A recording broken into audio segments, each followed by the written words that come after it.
मित्रांनो, आज आपण महत्त्वाची बातमी पाहत आहोत. ही बातमी लोकमतला आलेली आहे.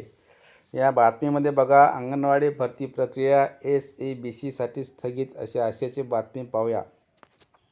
स्पेशल इकॉनॉमिक बॅकवर्ड क्लासेस याचा अर्थ होतो SEBC, आणि ही अंगणवाडी प्रक्रिया ज्या SEBC कॅटेगरीसाठी का स्थगित करण्यात आलेली आहे, यासाठी शासनाचा आदेश कसा काय आहे आणि त्यानंतर यांनी कोणती कारवाई करण्याचा आदेश दिला किंवा त्यांना काय पुढील प्रक्रिया कशी असेल या संदर्भाची ही बातमी आहे.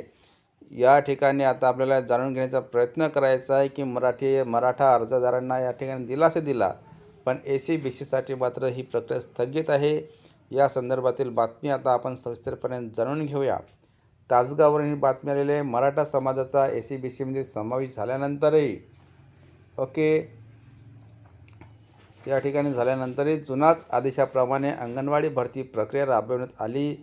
त्यामुळे मराठा समाजातील महिला अर्जदारावर अन्याय होत होता.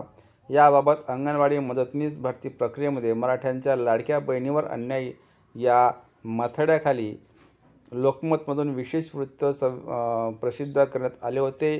त्याची दखल घेत राज्य शासनाने अंगणवाडी भरती प्रक्रिया स्थगित ठेवण्याचे आदेश दिले आहेत. SEBCचा समाविष्ट होऊन नव्याने प्रक्रिया होणार आहे. या निर्णयामुळे मराठा समाजाला दिलासा मिळाला आहे. जिल्ह्यातील 215 गावात 285 जागांसाठी अंगणवाडी मदतनीस भरती प्रक्रिया सुरू होती.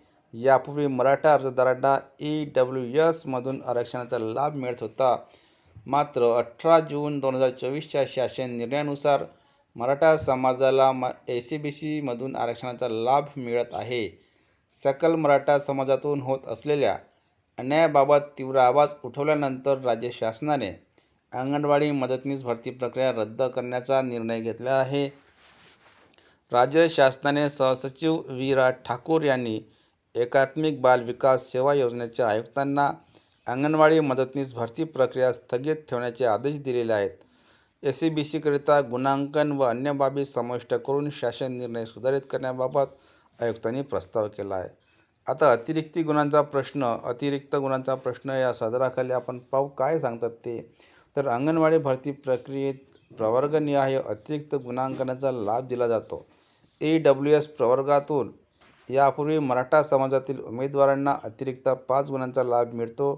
SEBCचा समावेश नसल्याने मराठा समाजातील उमेदवार अतिरिक्त गुणांच्या लाभापासून वंचित राहणार होते.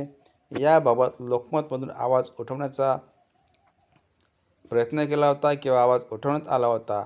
त्यानंतर सकल मराठा समाज आणि आमदार सुमनताई पाटील यांनी शासन दरबारी SEBCचा समावेश करण्याची मागणी केली होती.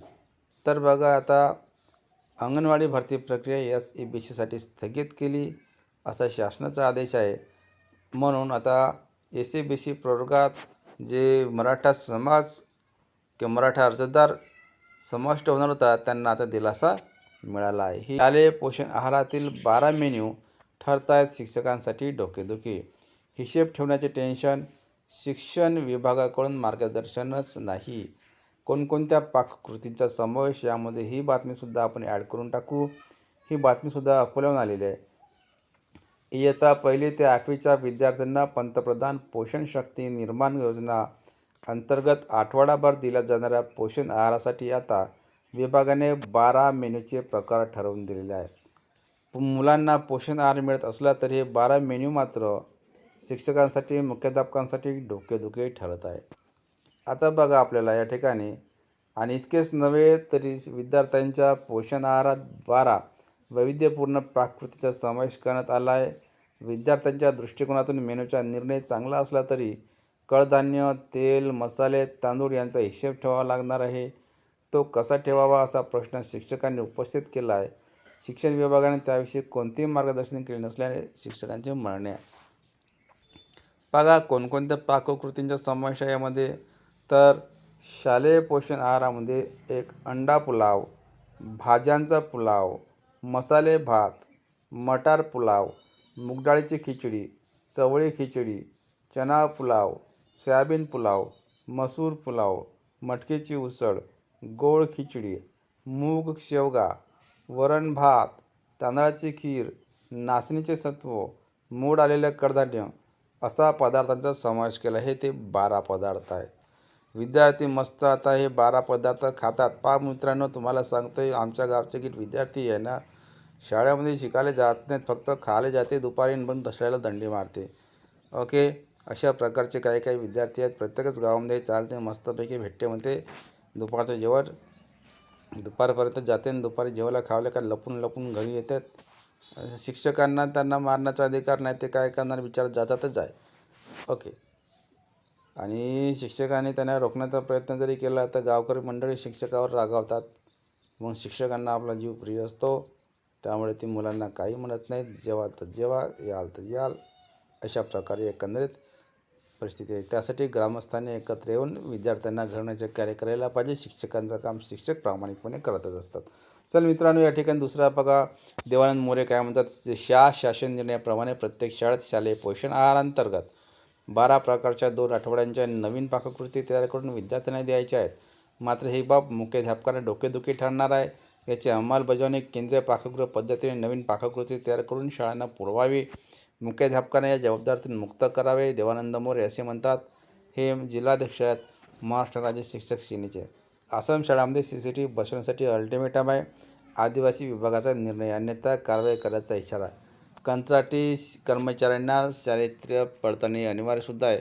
आश्रम शाळांमध्ये नियमित कर्मचाऱ्याबरोबरच बाह्य स्रोतांना जावे. तसेच कंत्राटी पद्धतीने कर्मचाऱ्यांची नियुक्ती केली जाते.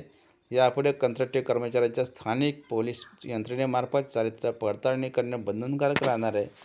नियुक्त कर्मचाऱ्यांची फोटोसह सर्व माहिती स्थानिक पोलिसांना सादर करण्याच्या सूचना देण्यात आल्या आहेत. ठीक आहे, अशा प्रकारे ही बातमी होती. या बातमीमध्ये जास्त वाचणं त्रासदायक ठरेल. थांबूया इथंच. जबरदस्त हा व्हिडिओ आहे. धन्यवाद.